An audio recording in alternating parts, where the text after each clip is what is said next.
মসজিদে আকসা এটা এমন একটি মসজিদ যেই মসজিদে আমার নবী মেরাজে যাওয়ার সময় নামাজ পড়েছেন। এই মসজিদ সেই মসজিদ যেই মসজিদের পাথরগুলো একদম সমুদ্রের তলদেশ থেকে জিনদের মাধ্যমে উঠানো হয়েছে। প্রত্যেকটা পাথরে সূরা ইয়াসিন লেখা ছিল। এমন মসজিদ, এই মসজিদ সেই মসজিদ যেই মসজিদ মুসলমানদের প্রথম কিবলা ছিল। জীবনের রক্ত দিয়ে হলো সেই মসজিদ আকসাকে রক্ষা করে ছাড়বো, ঠিক কি না বলা?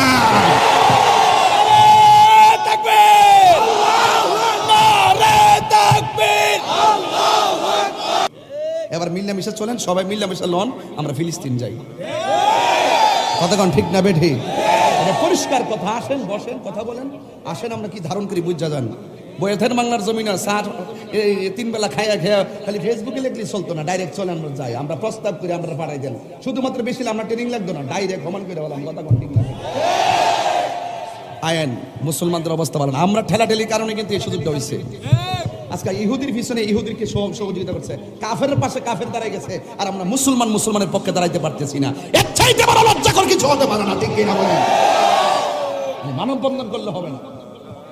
আমাদের মাননীয় প্রধানমন্ত্রী বলছে আমরা ফিলিস্তিনের পাশে আছি।